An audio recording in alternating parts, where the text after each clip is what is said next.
Good evening, good evening, good evening. Hey, 601. 601 on Wednesday. This is Bob Dickerson within the Black. Benny Waters, how you doing? Stephen Hornbuckle, how you doing today? Hey, good to see all of you. Good to see all my friends, all my high school classmates, well, almost classmates.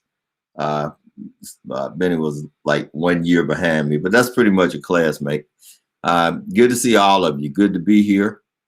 Boy, that weather really changed. You know, I'm a real big fan of warm weather. I like it when it's warm. I will tell you, I don't like it. I can take 95 or 100 anytime, but 50 and raining is just not the kind of weather that I want to get. So anyway, boy, this weather really changed, and I'm a little bummed about it. As a golfer, you know, we want to get out. We want it to get warm. We think that it makes the ball go further. I believe it makes the ball go further, really. But anyway, you see me bundled all up in a sweater, you know, and I'm cold natured, so I am bundled up, and if I leave out of the house tonight, I'm going to be bundled even more than I am now. Hey, Sean. Hey, Tamika. How y'all doing? Hey, good seeing everybody out there. Hey, let me mention one thing. Just as we get started, you know, we really want to help you with your business. Let me throw a plug in for the A.G. Gaston Business Institute, AGGBI. It's gastonbusiness.com if you're looking for it online. There is a business directory. I would love it if you're in business to be sure to put your information in the business directory so that we will know who you are. And also, I want to encourage you to do a couple of things. Number one, you know, the World Games is coming in 2022. Our organization, the Birmingham Business Resource Center, has been asked and hired and contracted with to try to help get as many African-American business owners registered to do business during the World Games as possible. So I want to invite all of you to register to do business during the World Games. Kelly, how you doing? You have to go on and register. So if you want to get registered, there's a database of qualified businesses. I will tell you this, you do have to have a website. So you got to have a website, but I want you to go ahead and get registered. World Games 2022.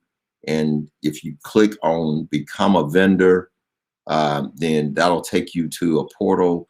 Put your information in, get registered. You never know. See, it doesn't cost you anything to register, and you never know what you might get out of it. We're going to be actively, and I'm going to do my best. I can't get everybody a contract or get everybody some business out of that. I'm not going to sit here and lie to you, but I am going to tell you this. I'm going to do my best to help as many folks as I possibly can, because I want you to be able to take advantage of the experience, not just to attend the World Games, which should be good. You know, it's something that we haven't had in Birmingham and in Alabama, and I don't even think we've had it in the Southeast before. So it's going to be good. It's going to be unique, and you just might get a chance to get a contract, to get an opportunity to do some business. So I want to share that with you. And while I'm sharing that, I want to talk to you about being certified. There is a lot of value if you are a small business owned by an African-American, a person who is Black or brown, to get certified by somebody like the Small Business Administration, the Southern Regions Minority Supplier Development Council, if you're a woman, the Women's Business Enterprise National Council, all of these, and there are several others. I won't go into all of them. All of these organizations certify that you are an authentic being the buzzword, minority or African-American owned business, because there are some people who would front and who would see that there's maybe a set-aside program or some program that favors minorities, and boy, they'll try to say they're one, or they'll front, you know, and just to make sure that they get in. So that's being watched, and it is watched very carefully, which makes it important for you to certify yourself as a minority business. I want to make sure as an African-American business. So whatever you are, if you're one of the groups that is favored, and that would be Black folks, brown folks, in some cases, women, Native Americans, veterans even. If you are one of those groups and you can certify to get that designation, then it could be good. So Wednesday evening, I'm here. I'm sipping on something today. Don't have a whole lot, but what I went and I got the Uncle Nearest. Can y'all see that? That's the Uncle Nearest. Let me make sure. There it is. Now that's the this is the 93 proof. They got this isn't the strongest one. Maybe I don't need the strongest one, but anyway. Cheers to everybody. Hey, it's Wednesday. It's in the black. And we're gonna keep it in the black. Hey, let's see. I came on last week and we were talking about the tournament. Final Four set, both the women and the men. Houston and Baylor, UCLA and Gonzaga. Hey, is it Gonzaga or Gonzaga? I mean, I've been hearing it said both ways. So which is it? I know they're the Zags. So them being the Zags would say to me that it's Gonzaga. But I hear a lot of folks calling it Gonzaga. So, I mean, I use it interchangeably. I say both of them. But anyway, the Zags playing the Bruins in Houston. I heard some references playing Baylor. I heard some references, and it took me back. And you have been a basketball fan for a few years, like maybe 40, to remember Drexler and Elijah One and Phi Slamma Jamma. Hey Marcus, how you doing? Phi Slamma Jamma. You young folks look that up. I know I may be dating myself, and some of y'all don't remember Phi Slamma Jamma. And that was the last time when that was the last time Houston really I think they won it all. They may have played for it twice. I think they won it all. And then actually going back to Elvin Hayes. Now, Elvin Hayes played for him, and that was the team that broke the UCLA winning streak when UCLA had Lou Alcindor. Lou Alcindor. Now, trivia question. What is Lou Alcindor's current name? What is Lou Alcindor's current name? All right. See if y'all know that. And Lou was spelled L-E-W. L-E-W. Lou Alcindor from New York. And he went on to be a great Hall of Fame basketball player in the NBA. Put his name in the chat if you know it. So anyway, Final Four, boy, Bama really, I tell you, that game Sunday was difficult to watch. Free throws, man. I guess Bama missed a dozen free throws, maybe more. Hey, there you go, Marcus. You got it. Kareem Abdul-Jabbar. Sean Thurman got it. Kareem Abdul-Jabbar. That's right. Jabbar was Lou Alcindor. Changed his name. So anyway, but Bama really, I mean, they had a great season. We're not always just accustomed to Alabama doing that well in basketball, but they had a really good season, ranked all the year, got a 2 seed. I don't think they've ever had a 2 seed before. So all of that was really good. But Sunday, it just didn't click for them. And I think they played hard. They hung in there and they made a game of it. And even though they didn't play their best game, right until the start of overtime, they had a chance to win. They never gave up. They fought to the end. They made a big shot right there at the end to send it to overtime. But I think that just, that got them. And free throws and turnovers will kill you in big time basketball games, especially when you're playing quality teams. And certainly that was a quality team. Yeah, free throws. A quality team is going to beat you. And be honest with you, free throws kind of hurt Michigan last night too. I mean, Michigan was a great team. I would have loved to have seen Alabama play them. I think Alabama matched up really good with their athleticism and their size and length to Michigan. I think Alabama is a team that actually could have handled Michigan as well. But anyway, a great Final Four. I'm always excited to watch basketball this time of year. I can sit down and watch all the games. I even learn some of the players' names.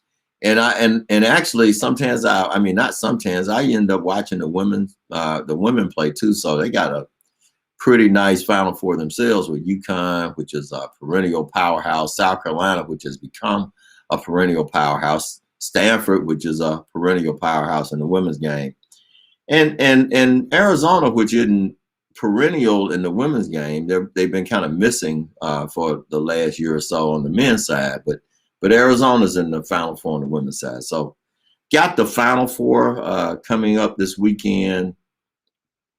Make sure you're watching. If you don't get a chance to watch it and you got plans for Saturday night, I don't know who would make plans for Saturday night of the Final Four. That's an inside private joke. Who would make plans for the Saturday night of the Final Four? Who? Anyway, be sure TiVo it. Watch the replay. Should be some great basketball. Great basketball. So I've been watching today the George Floyd trial. Well, it's the Derek Chauvin trial because he's the one that's on trial for killing George Floyd. And it reminded me of something, a piece that I did, Rose, how you doing? A piece I did on the radio. And I'll talk about it for a minute, but this word murder has to be one of the worst words that we could have in our vocabulary, in our dictionary. It rings of something that is so sinister, so mean, so final, if you will. And what murder did, not only did it take the life of George Floyd, and that's the trial that we're having for Chauvin, and I guess the other policemen are going to have their trials coming up too.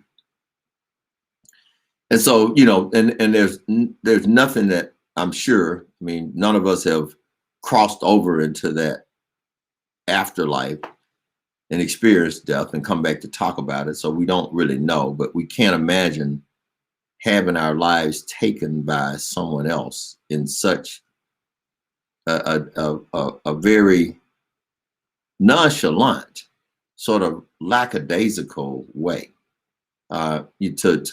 To find out that Chauvin had his knee on his neck for it was more than the 8:46. It was over 9 minutes with the knee on the neck.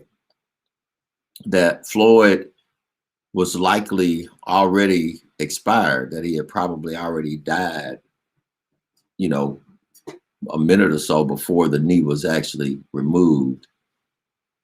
To hear the testimony of all those folks who were standing there and watching this happen. And then the worst thing is that they have to live with it. I just couldn't imagine being a witness to a murder. I just couldn't imagine being a witness to a murder. And then having to be a witness to a murder that takes place in that fashion over that length of time, where someone has the life choked out of them before your eyes. Can you imagine the emotional scars that young 9-year-old girl and her teenage sister, that some of the folks who testified today, can you just imagine, how poorly they sleep at night and what they have nightmares about, to see someone have life just choked from them gradually over 4, 5, 6, 8, 9 minutes, that long. And that's the kind of torture that we see in movies, and the hero always gets out of it. It's the kind of stuff that they outlawed even in war, the kind of torture that they outlawed even in war. And to have a public servant, a person who is supposed to be serving and protecting, to be willing to keep someone down with their knee on their neck for long enough for them to die. And this was not a little man. This was a vibrant, robust, 230-pound guy. So you would imagine that somebody like me, it might have taken me a minute to expire. So Chauvin could have killed me in, forget 9 minutes and 46 seconds. It might have been 46 seconds if it had been me. But this guy kneels down and stuffs the life out of him. And these other people have to watch it. And that was my thing, was hearing their testimony, person after person who witnessed this. And some of them witnessed it and commented about it and understood exactly what they saw. They understood exactly what they saw. And so yeah, Tamika, it's terrifying to think about it. It's awful. And we don't, we don't know, unfortunately. I admit I'm probably not, I shouldn't be on this jury because I made up my man. I made it up when it happened. And I'm sure that the defense, well, they've already tried to make it George Floyd's fault. They've tried to say, well, he died because he took some drugs, or he died because he had a heart arrhythmia, or he died for whatever reason. But with all of that, the drugs, the heart arrhythmia, whatever else might have been wrong with George Floyd, had that man not put his knee on his neck, he would still be here. He might still have all them things, but he would still be here. So anyway, that's that. I'm hopeful that we have the right outcome, and right in my man is certainly a conviction. I know they didn't charge first degree or premeditated, but I think it's a second degree murder, second degree manslaughter, and maybe some other charge. I can't see them finding anything but guilty just based on what we saw in the video evidence and the nonchalant nature that Chauvin displayed. Anyway, I'm going to leave that alone and move on to something else. I saw in the paper a couple of days ago. Actually, I think it was on the 17th. And so after Floyd and Breonna Taylor and all of the unrest that we had, hey, Karen, I do too. Karen Wallington says she feels for those who had to watch and live with this tragedy. I do too. But after the unrest and Black Lives Matter and all of this, several banks and other major corporations came out with these statements and these plans, and they came up with racial equity resolutions.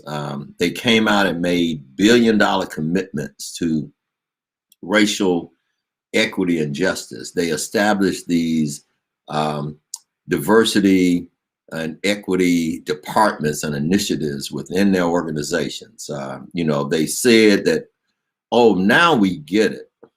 I thought that was some BS anyway. But they said, now we get it and we want to do stuff about it. And here's a commitment.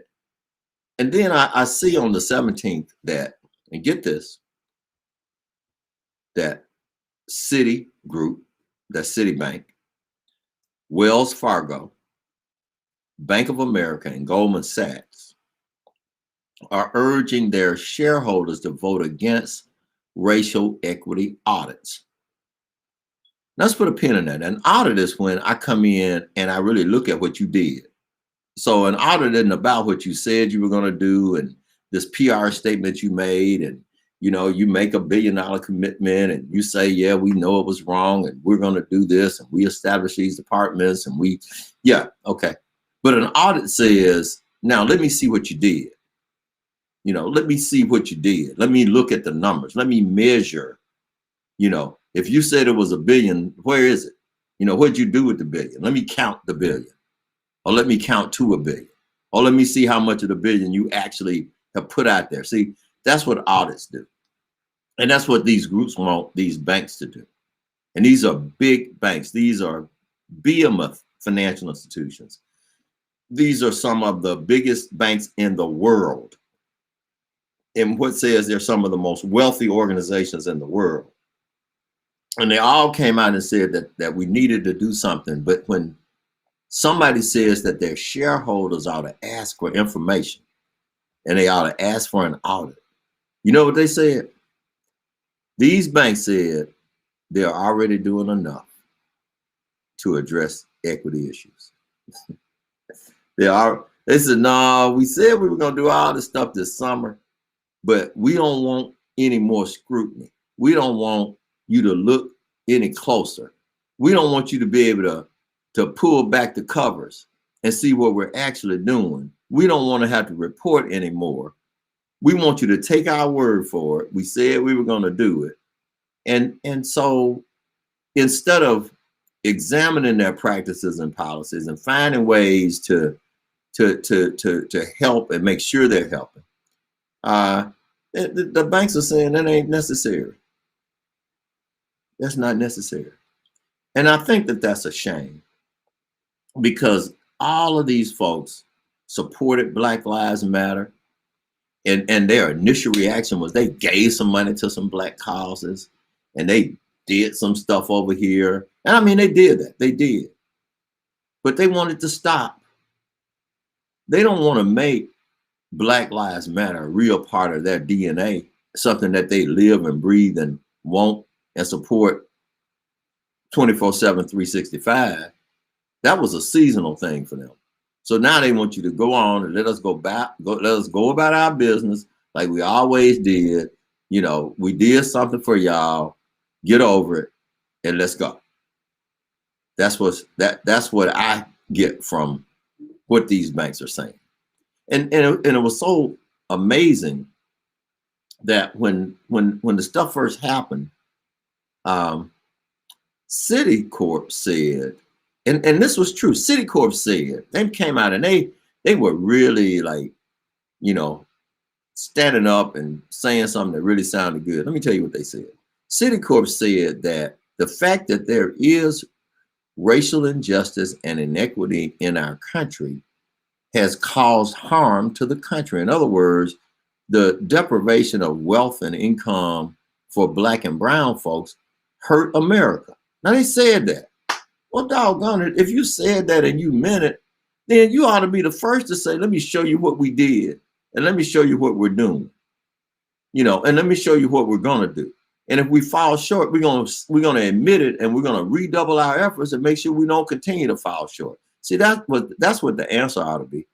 The answer ought not to be, we've done enough. We made a statement this summer, and that's enough. You know, we put out some press releases, and that's enough. We created some departments in our bank, and it's just not banks. There's some other companies too. So I'm talking about banks because that's what came out last week. But social media giants and others, they're doing the same thing. They don't want their shareholders or groups of their shareholders to force them to be open about what they've done. They don't want that. They don't want us to really know. They wanted us to stop with the press release. It sounded real good. We set up a program. Well, what did the program do? Did I get something from the program? Did you? Did it help a business that I know, or one that you know, or one that you own? Did it help some Black person that I know, or did it help me, or did it help you? You know, I mean, so to me, this is ridiculous. And I see it not only on a national level, I see it on a local level too. And I just got to say this. When we say we want to champion causes for our people, then we have to be willing to make some folks uncomfortable. Let me say that again. If we say that we're champions for the cause of Black folks, then we can't do that and always make white folks comfortable. There is some necessary discomfort that comes along with trying to get to the truth, tell the truth openly and honestly so that you can make some progress. If I say that I really want Black businesses to get more business, then what is more? Well, the first thing for me to determine if I want black businesses to get more business, I need to know how much they're getting out. And so if you're a major company in Birmingham and you say you want to do more and do more business with black people, I'm going to say good. Then I'm going to say, how much are you doing now? How much did you do in 2019? How much did you do in 2020? Then how much are you pledging to do in 2021 and 2022? And are you going to be open enough to report that and be honest with your number? You know, if you fail to reach your goal, yeah, you may catch a little heat. But if you're honest about it, catch the heat. Folks catch heat all the time for stuff they don't get done. It comes along with it. And if you are a big corporation or if you are a multi-trillion-dollar financial institution, then you ought to be able to ward off some heat.